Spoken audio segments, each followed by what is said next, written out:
दुख की जड़ काम, सुख की जड़ राम। संसार का प्रत्येक प्राणी अखंड सुख की कामना करता है। सुखम में भूयात दुख मा भू। मुझे सदा सुख मिले, दुखों का सामना न करना पड़े। कीड़ी से लेकर ब्रह्मा पर्यंत सभी यही चाहते हैं। टेंशन, तनाव, घुटन एवं कुंठा से सभी मुक्ति पाना चाहते हैं। इसके लिए अनेक प्रयोग किए गए हैं। अनेक प्रकार के योगाभ्यास, ध्यान, आसन, प्राणायाम एवं कुछ समय के लिए तनाव से मुक्ति पाने हेतु अनेक प्रकार की दवाइयों का आविष्कार हुआ है। व्यक्ति अपने जीवन को सुखी बनाने के लिए अनेक भौतिक साधन जुटा रहा है, जिसमें पत्नी, पुत्र, मकान, दुकान, कोठी, कार, बैंक बैलेंस तथा मनोरंजन के अनेक साधन हैं।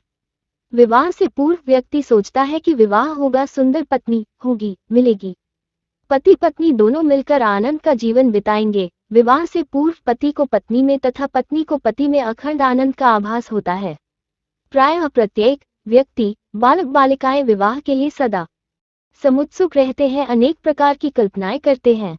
जैसे भूखे को भोजन में और प्यासे को पानी में ही सर्वाधिक सुख नजर आता है, इसी तरह अविवाहित बालक बालिकाओं को भी काम के वेग के कारण परस्पर एक दूसरे में अखंड आनंद की कल्पना होती रहती है। किंतु विवाह के बाद कुछ समय में ही नीरसता का अनुभव होने लगता है। विवाह के बाद जो कुछ दिन तक तिरसठ बनकर जी रहे थे, एक दूसरे को देखते रहना ही तिरसठ है, तो कुछ समय बाद वे ही 36 का रूप ले लेते हैं। जहां मुंह एक दूसरे के अपोजिट हो जाता है, किम वा 33 या 66 की स्थिति बन जाती है। 33 से अभिप्राय ये है कि पत्नी पति को देखती है, जबकि पति अन्य पत्नियों की ओर दृष्टि रखने लगता है।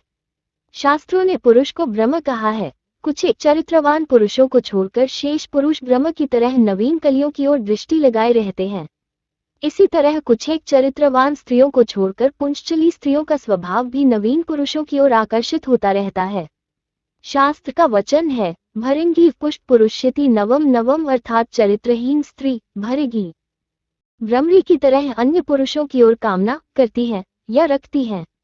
भागवतकार भी लिखते हैं, व्युधायाश्चापि पुंश्चल्या मनोभेति नवम नवम, बुधोसत न विभुयात तां बिभ्रदुभच्युता। 1,60,60,148। इससे सिद्ध होता है कि शादी से पूर्व जो एक ही पत्नी में या एक ही पति में अखंड सुख की कल्पना थी, वो निराधार साबित होती है। यदि पत्नी में ही अखंड सुख होता तो पुरुष को अन्य इच्छा क्यों?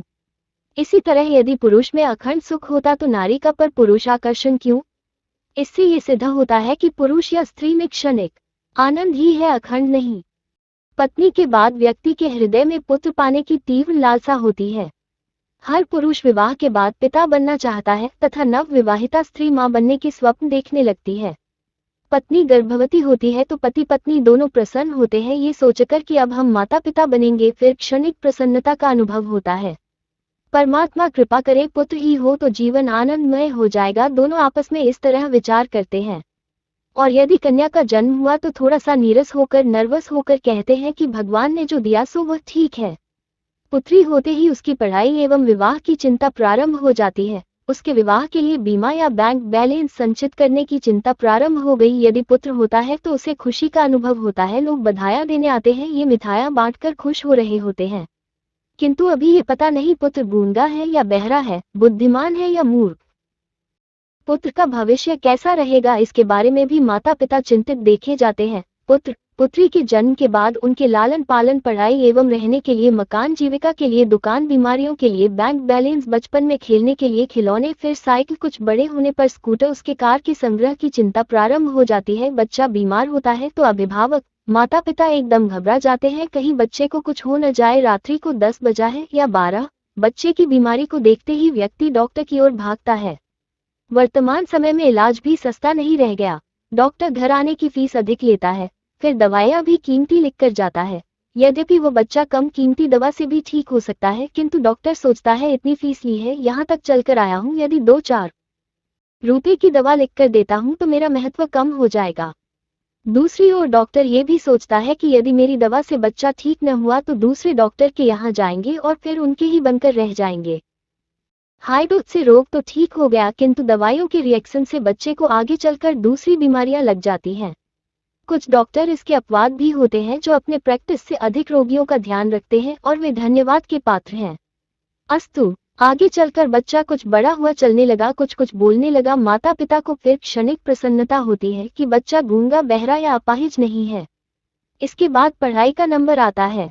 हर माता पिता यही सोचते हैं कि नगर में मेरा बच्चा सबसे अधिक महंगी एवं उच्च शिक्षा प्राप्त करे, तदर्थ इसके लिए इंग्लिश माध्यम के स्कूलों में भर्ती कराया जाता है। कुछ शैक्षिकी संस्थाओं ने विद्यादान जैसे महादान को शुद्ध व्यापार बना लिया है, जहां डोनेशन, एडमिशन फीस और बीच बीच में बिल्डिंग फंड के लिए अधिक से अधिक अर्थ संग्रह करते हैं। उसके लिए अभिभावकों को अधिक अर्थ की आवश्यकता होती है। मध्यम वर्गीय परिवार जब आवश्यकताएं पूरी नहीं कर पाता तो उसके लिए वो अपने व्यापार या नौकरी में बेईमानी का सहारा लेता है। वहां बच्चे की पढ़ाई के लिए माता पिता चिंतित रहते हैं, मेरा बच्चा अधिक से अधिक नंबरों में पास हो ताकि आगे इंजीनियर डॉक्टर बन सके। वर्तमान शिक्षा में शिक्षा का बोझ इतना अधिक हो गया है कि छोटे बच्चे के वजन से पुस्तकों का वजन अधिक हो जाता है। वर्तमान युग में हॉकी, क्रिकेट एवं T0V0 चित्रहार के गंदे गीत, हाव भाव जिनके लिए बच्चे उतावले रहते हैं, बच्चों को खेलना और पिक्चर देखना अधिक प्रिय लगता है, जबकि माता पिता अधिक से अधिक पढ़ने की प्रेरणा देते हैं। बच्चे को खेलते या अधिक पिक्चर देखते देखकर माता पिता अधिक दुखी होते हैं, डांटते हैं, फिर प्यार से समझाने की कोशिश करते हैं। जैसे तैसे बच्चों की पढ़ाई पूर्ण होते ही विवाह की चिंता, नौकरी या जीविका के साधन के लिए माता पिता चिंतित नजर आते हैं। इससे पूर्व यदि बच्चा अस्वस्थ रहता है, क्रोध करता है व माता पिता की बात न मानकर दोस्तों के साथ घूमता है, तब भी माता पिता दुखी रहते हैं। आजकल के समय में नौकरी एवं शादी एक जटिल समस्या है। लड़की को योग्य वर एवं लड़के के लिए सदाचारिणी कुलीन कन्या उपलब्ध होना बड़ी समस्या है। प्राचीन काल में अनाज और दूध बेचना भी पाप माना जाता था, जबकि आज दूध तो क्या पूत भी बेचे जाते हैं। यदि किसी का पुत्र इंजीनियर या डॉक्टर है या माता पिता की माली हालत अच्छी है तो बच्चे की कीमत लाखों और करोड़ों में होती है।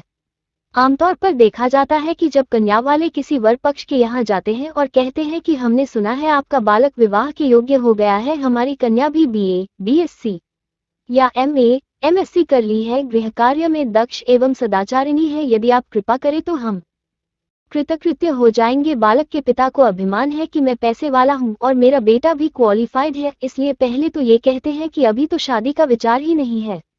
लड़का भी शादी के लिए तैयार नहीं है। वैसे अमुक शहर से अमुक व्यक्ति आए थे, उनकी कन्या MSc या CA है, वो इतने लाख रुपया एवं शीलो कार देने की बात कर रहे थे, फिर भी हमने मना कर दिया। इसका स्पष्ट संकेत यही हुआ कि बच्चे की इतने लाख कीमत लग चुकी है, यदि इससे अधिक दिया जा सके तो विचार करेंगे। कुछ लोग स्पष्ट तो नहीं मांगते परंतु लिखित में कायदा मंगवाते हैं। यदि उसमें लिखा है कि इनके पिता डॉक्टर या इंजीनियर या फैक्ट्री के मालिक हैं, तब तो किसी माध्यम से बात चलाते हैं, अन्यथा चुप हो जाते हैं। हमने कथाओं के माध्यम से सारे देश में भ्रमण करके देखा है कि गरीब परिवारों में 2-2, 4-4 कन्याएं जो पढ़ी लिखी, गृह कार्य में कुशल एवं स्वरूप सौंदर्य से युक्त हैं, फिर भी उनकी शादियां अर्थाभाव के कारण नहीं हो पा रही है। 30-35 वर्ष की कन्याओं को अविवाहित देखकर मन को बड़ा क्षोभ होता है। उनके माता पिता मोटे मोटे आंसू बहाकर रोते हुए कहते हैं कि महाराज, जवान बेटियों को देखकर न दिन में भूख न रात में नींद, वहीं दूसरी ओर बेटे को पाल पोस कर पढ़ाया लिखवाया, स्वयं कष्ट में जीवन बिताकर भी बच्चों की पढ़ाई लिखाई, कपड़े लत्ते एवं स्कूलों की कमरतोड़ पढ़ाई खर्च भी सहन किया। अब बच्चे की नौकरी नहीं लग रही या दुकान में सेट नहीं हो पा रहा, तब भी माता पिता रोते रहते हैं। या विवाह के बाद पुत्रवधू अनुकूल न मिलने पर, या पुत्र को बहू के ही पीछे लग जाने पर, अथवा पुत्र पुत्रवधू के अलग हो जाने पर माता पिता को जो असह्य पीड़ा होती है, उसे देखकर ऐसा लगता है कि जिस उद्देश्य से गृहस्थ जीवन अपनाया था वो कुछ भी नहीं मिला, और तब तक व्यक्ति चौथेपन में पहुंच जाता है। इंद्रियां जवाब देने लगती है, शक्ति क्षीण होती है एवं अनेक रोग डेरा डाल देते हैं। परिवार की आसक्ति, पुत्रों की ममता, आवश्यक वस्तुओं की कमी व्यक्ति के हृदय को हर समय दुखी बनाए रहती है। इस तरह व्यक्ति चारों ओर से अपने आप को समस्याओं से घिरा हुआ पाता है। ममता और आसक्ति के कारण घर छोड़ नहीं सकता और घर में शांति से रह नहीं पाता। चूंकि उसने जीवन में कभी संतों की सेवा नहीं की, सत्संग में भूल के भी कदम नहीं रखा, बुद्धि सामान्य होने के कारण भौतिक पदार्थों में ही आनंद देख रहा था, जबकि भौतिक पदार्थों में आनंद क्षणिक ही होता है। अखंड अनंत आनंद अपनी आत्मा में ही है कि वह परमात्मा ही आनंद का केंद्र है, जिसका विश्लेषण आगे किया जाएगा। इस तरह गृहस्थ जीवन दुखों का घर है, लेकिन अज्ञानता के कारण, बुद्धि की कमी के कारण या सत्संग अभाव से व्यक्ति आनंद के केंद्र को समझने में असमर्थ ही रहा है। विश्व का इतिहास इस बात का साक्षी है कि जिन्होंने भौतिक सुखों को अधिक महत्व देकर उन्हें पाने का अथक प्रयास किया, वे अंत में जीवन भर अशांत ही रहे और रोते रोते शरीर छोड़ा। मोहम्मद गजनवी ने सोमनाथ मंदिर लूटा, सैकड़ों हजारों मन सोना चांदी लूट कर ले गया, लेकिन इतिहासकार लिखते हैं कि जब उसकी मृत्यु निकट आई तब वो सोने चांदी के ढेरों के पास बैठकर सिर पीट रहा था और कह रहा था, मैंने मंदिर तोड़कर अच्छा नहीं किया, जीवन में जो कमाया उसे छोड़कर जा रहा हूँ। इतिहासकार लिखते हैं कि सिकंदर ने संसार का शहंशाह बनने के लिए अनेक निरपराधियों को मौत के घाट उतारा तथा अनेक मासूम बच्चों को दीवार में चुनवाया, अनेक अबलाओं का शील हरण। उसके बाद भी अभी उसकी इच्छा पूर्ण नहीं हो पाई थी कि मौत का संदेशा आ गया। ऐसा सुना जाता है कि सिकंदर के तिजोरियों की चाबियां 40 ऊँटों में लादी जाती थी, किंतु वह भी बेश्तों की बीमारी से तड़प तड़प कर मरता है। और तब किसी शायर ने एक शेर लिखा था, इकट्ठे गर जहाँ के जर सभी मुल्कों के मालिक थे। सिकंदर जब गया दुनिया से तो दोनों हाथ खाली थे।